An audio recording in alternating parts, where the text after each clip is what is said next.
esse documento apresentado hoje também apresenta aí que 748 milhões de pessoas em todo o mundo não têm acesso a fontes de água potável. O Brasil está entre os países com mais estresse ambiental. Enquanto isso, cidades aí como a nossa querida aqui, Mauá, segue aí desperdiçando, nós sempre comentamos aqui, hein? Mauá segue desperdiçando aí entre 40% a 50% da água, do destino da água. Realmente é algo muito preocupante, que as pessoas, os órgãos públicos têm muito que se preocupar.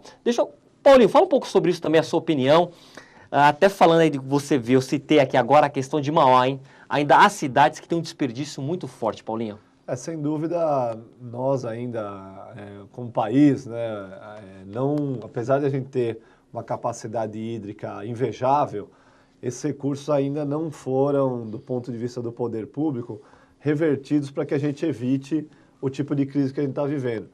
É claro que também tem aí uma grande mensagem do planeta que está dizendo para o ser humano, use com cuidado, porque senão vai faltar. O planeta tem limite, né? Existe, sem dúvida nenhuma, uma grande necessidade de uma reconscientização ambiental nesse sentido.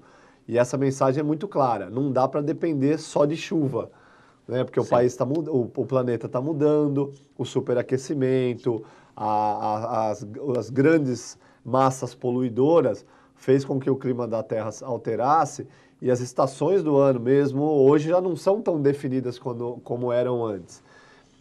Por isso, requer uma atenção especial. Aqui em Santo André, por exemplo, hoje só 5% da água que é consumida na cidade, ela é produzida pelo município, né? O restante vem da Sabesp. No entanto, com a estação de tratamento que já está sendo licitada na cidade, nós vamos passar nos próximos 5 anos para 25%.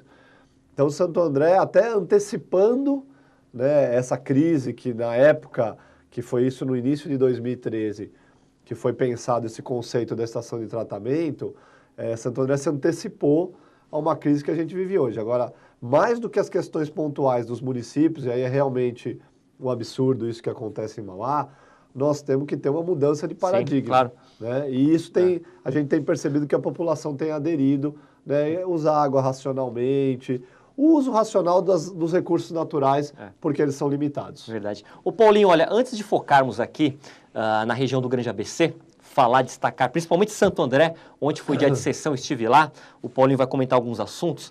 Para fechar aqui a nossa pauta nacional, nós somos aqui temos o nosso jornalismo regional, local, mas sempre abrimos o programa com algum assunto abrangente a nível nacional. Qual é o seu destaque, Paulinho, nessa semana que começou, aliás, quente no domingo aí, o último domingo de verão de 2015, né? Terminou agora. Sim. E começou em alta temperatura. Qual é o seu destaque, Paulinho?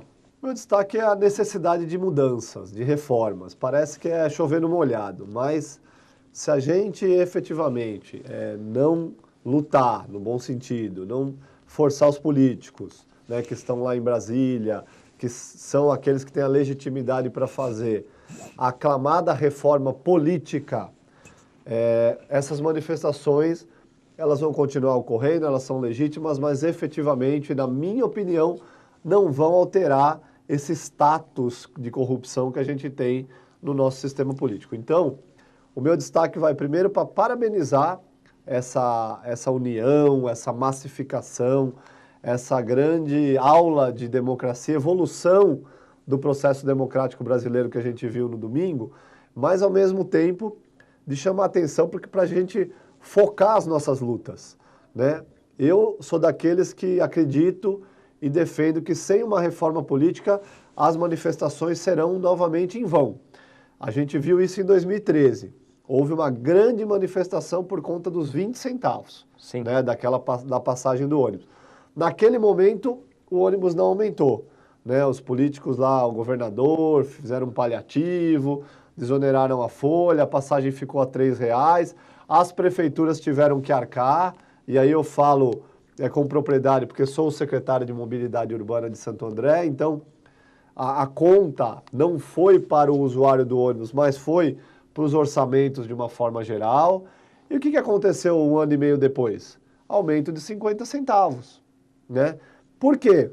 Porque o problema principal naquela oportunidade, que era a forma de financiamento do transporte público, não foi discutido com propriedade, né?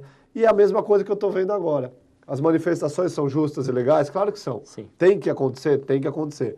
Mas a origem do problema é o nosso sistema político, é o nosso sistema judiciário, é o nosso sistema, de uma forma geral, governamental. Se a gente não discutir isso, a corrupção vai acabar? Não vai. Pode fazer um ajuste aqui, um ali, diminuir, que é claro que o pessoal se mexe. Quando a gente vê 1 milhão de pessoas na Paulista, é claro que isso assusta, mas se a gente não discutir a origem do problema, as manifestações, a meu ver, novamente serão em vão. Verdade. E olha, nessa fala aqui do secretário de Mobilidade Urbana e Obras aqui de Santo André, você falou, Paulinho, reforma no judiciário, e é verdade, hein? Muitas vezes, esquecemos disso, hein? Até a imprensa mesmo, que o que tem de juiz aí pedindo vista de processos, aí depois só quando a água baixa que solta lá, a impunidade é complicado, não está ligada só à Verdade. falta de lei, está ligada também à agilidade do processo. Exatamente. Muitas vezes a gente vê processos que demoram 10, 15 anos para ter uma punição, e isso acaba sendo um estímulo a práticas criminosas, né? Os países que funcionam, a gente pega o exemplo americano, o exemplo europeu, em 6 meses quem cometeu o delito está preso. O judiciário funciona, não é? Definitivamente. E não é preso ainda esperando recurso. O nosso processo, o Código de Processo Penal, é uma vergonha. É de 1942. Olha o quanto o mundo já mudou. Né? E aí, por que se mata tanto? O muro de Berlim já caiu, já aconteceu tanta coisa aí.